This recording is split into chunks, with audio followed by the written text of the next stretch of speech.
فرمایا ہم نے. تو اب یہاں صورتحال یہ ہے کہ ان کا اللہ عادل نہیں ہے. کیوں عادل نہیں ہے؟ اس کے لیے ایک چیز ہے، آپ لوگ کے علم میں ہوگا، اس کا تعلق مذہب سے نہیں ہے، اس کا تعلق زندگی کے ہے ایک معاملے سے.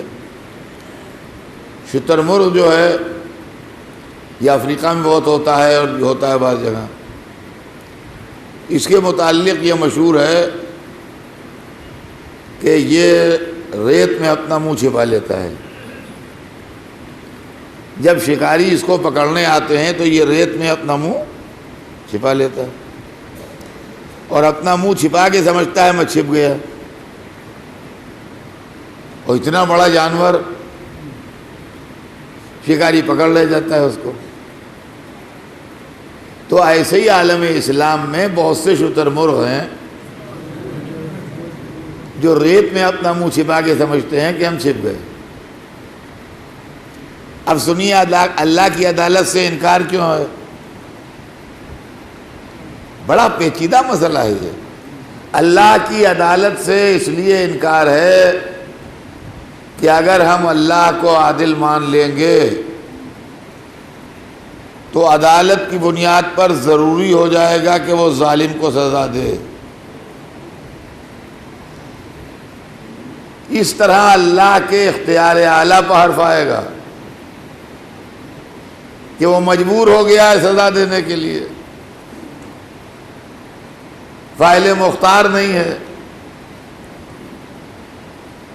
لہذا ہم نہیں مانیں گے. یہ عقیدہ کیوں گڑھا گیا؟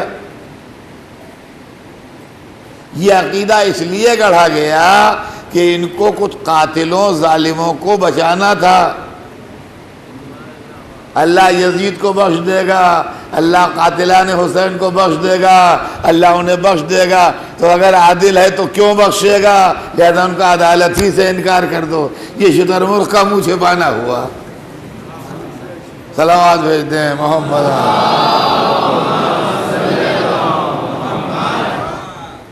تو عقیدہ بگڑا اور اللہ کی عدالت کے قائل نہیں ہوئے لوگ. تیسرا عقیدہ جو توحید کے تعلق سے انہوں نے بگاڑا وہ فلسفہ جبر ہے. فلسفہ جبر یہ ہے کہ جو کچھ کرتا ہے اللہ کرتا ہے، ہمارا کوئی اختیار نہیں. جو کچھ کرتا ہے اللہ کرتا ہے، ہمارا کوئی اختیار نہیں. یہ سارے فلسفے دشمنی اہل بیت میں ایجاد ہوئے ہیں، یہ واضح ہے. یہ کتابوں کے اندر جو لمبی لمبی بحثیں ہیں اور علماء نے پڑھے لکھے ہونے کے بعد اپنے جاہل ہونے کا ثبوت دیا ہے. فلسفہ جبر بھی دشمنی اہل بیت میں گڑھا گیا ہے. اللہ جو کچھ کرتا ہے ہم سے کیا مطلب، ہمیں کچھ اختیار نہیں.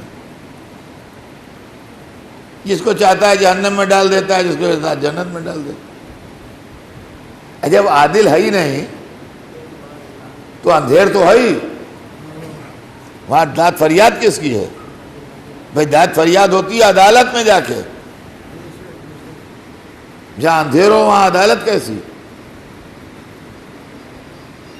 تو ان کا ہم کچھ بھی نہیں کر سکتے ہیں، پتی بھی نہیں ہلتی بغیر حکم خدا کے.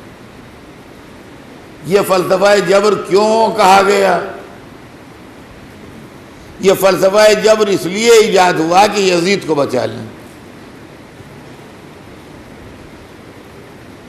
اور فلسفہ جبر کا پروپیگنڈا کر کے اور لوگوں کے دماغ میں فلسفہ جبر بٹھا کے کہ جو کچھ کرتا ہے اللہ کرتا ہے، میاں کسی کا کچھ نہیں ہے. یہ بڑے بڑے جن کے کلیجوں میں آگ لگی ہوئی تھی آل محمد کے خلاف اور اسلام کے خلاف، یہ سمجھیے اس غصے کے ابال ہیں سب کہ اللہ جابر ہے. اور نتیجہ ہے کہ اب وہ بیان کر رہے ہیں کہ جس کو چاہتا ہے ہدایت دیتا ہے، جس کو چاہتا ہے نہیں دیتا ہے. لاکھ لاکھ چاہا رسول نے، لاکھ لاکھ چاہا رسول نے کہ ابو طالب کلمہ پڑھ لیں، مگر انہوں نے نہ پڑھا، نہ پڑھا۔ کیوں نہ پڑھا؟ اللہ نہیں چاہتا تھا۔ یعنی یہ اسلام ہے جس میں اللہ اور رسول میں ایسی ٹھنی ہوئی ہے۔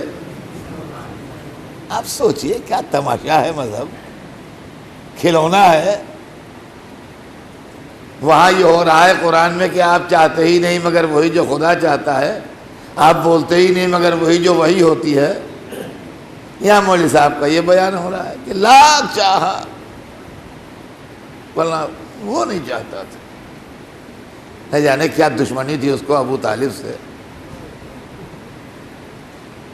کیا دشمنی تھی ابو طالب سے کہ حبیب نے بھی چاہا مگر وہ نہیں چاہتا تھا، نہ پڑھنے دیا اس نے کلمہ۔ تو ایک طرف تو کلمہ نہیں پڑھنے دیا، دوسری طرف سزا دینے کھڑے ہو گئے کہ یہ کوئی اللہ ہوا؟ ہمارا جو کام ہم آپ نہ کریں گے وہ اللہ کرے گا۔ سوچیے آپ، فلسفہ جبر، اور یہی فلسفہ جبر ہمارے سامنے آتا ہے محرم میں۔ کیوں کہ صاحب میاں سب کچھ اللہ کے قبضے میں ہے، اب کون ہے جو کہے کہ نہیں ہے؟ سوال یہ بات ایسی ہے کہ ہر ایک کے بس میں نہیں ہے کہے کہ جی نہیں، غلط کہتے ہیں آپ اللہ کے قبضے میں نہیں ہے۔ میاں جو کچھ اللہ کے قبضے میں ہے کہ جی ہاں، ایک پتی نہیں ہل سکتی بغیر حکم خدا کے، ایک بوند پانی کی نہیں گر سکتی بغیر حکم خدا کے کہ جی ہاں صحیح ہے۔ اب جب اچھی طرح سے آدھے گھنٹے انہوں نے حکم خدا کر لیا، کہنے لگے خواہ مخواہ کے لیے لوگ روتے پیٹتے ہیں۔ ارے اتنا بڑا واقعہ کربلا بغیر حکم خدا کے ہو جاتا ہے؟ جو اللہ کی مرضی تھی وہ ہوا، جن میں رونا کہے گا اور پیٹنا کہے گا اور سینہ زنی کہے گی اور ماتم کہے گا اور مجلس کہے گا۔ اللہ کی جو مرضی تھی وہ ہوئی، جو اللہ نے چاہا وہ ہوا۔ اس میں جھگڑے کون سی بات؟ تو اس سے ہمارے لڑکے بھڑکتے ہیں۔ ہم نے کہا کوئی بات نہیں میاں، کہہ تو بالکل ٹھیک ہے، اب تم کہو کہ بغیر اللہ کے حکم کے ایک پتی نہیں ہلتی، بغیر اللہ کے حکم کے ایک بوند پانی نہیں گرتی، ہم کو کچھ نہیں بولنا چاہیے حسین کی شہادت پر اس لیے کہ حکم خدا سے ہوئی ہے۔ اسی فلسفے کے تحت آپ بھی بالکل چپ رہیے جب علم اٹھے، اس لیے کہ اتنے بڑے بڑے علم بھی حکم خدا کیسے اٹھ جائیں گے؟ اللہ کی مرضی یہی ہے اس لیے اٹھ رہے ہیں۔ لو بھائی ہم علم اٹھائیں تو اپنی طرف سے ہے، اور یزید حسین کو شہید کرے تو حکم خدا سے ہے۔ یہ کون سا فلسفہ ہے بھائی؟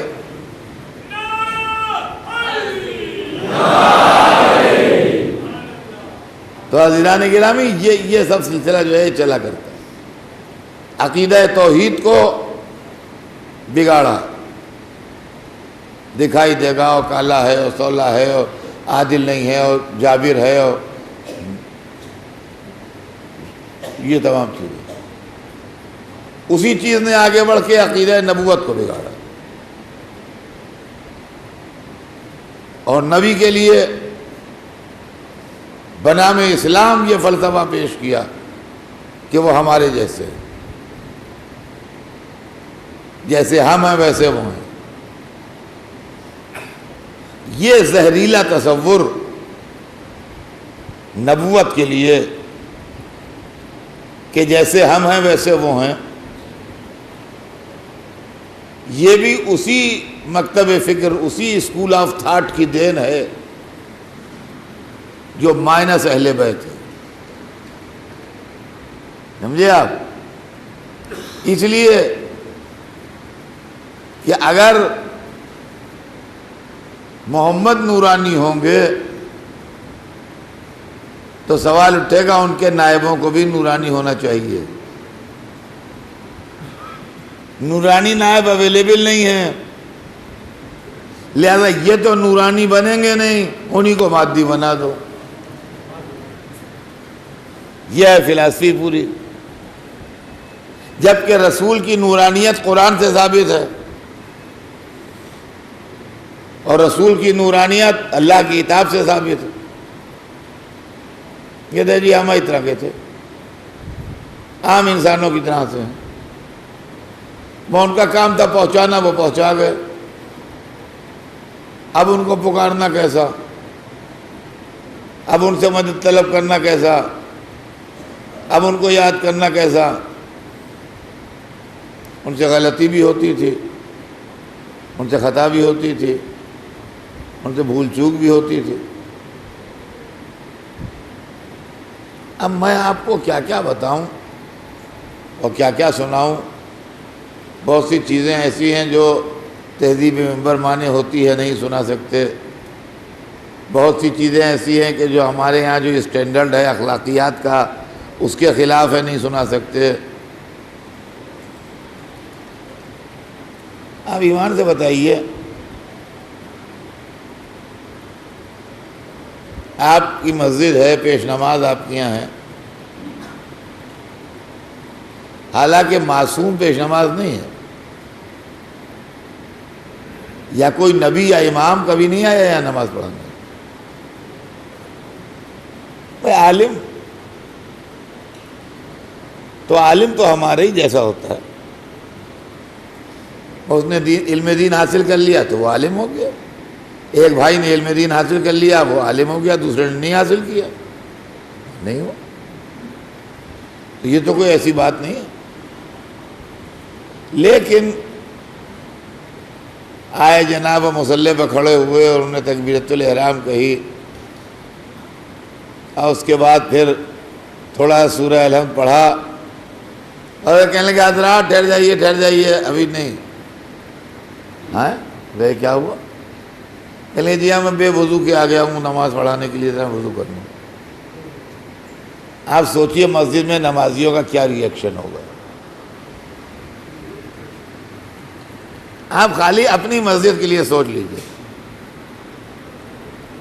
حالانکہ پیش نماز بھی آپ ہی کا جیسا آدمی ہے، بھول چوک غلطی اس سے ہو سکتی ہے. کوئی نہ اس کا دعویٰ ہے نہ آپ نے یہ کہہ کے رکھا ہے کہ تم سے غلطی نہ ہو. لیکن اس کے بعد بھی مسجد میں کیا ہنگامہ ہوگا، کیا پبلک کہے گی، کیا ہر وقت ہوگا یہاں پر کمنٹ، ہمیں کیسے عالم ہے یار، بے وضو کے آگے نماز پڑھانے، بیچ میں نماز تو ہوگی.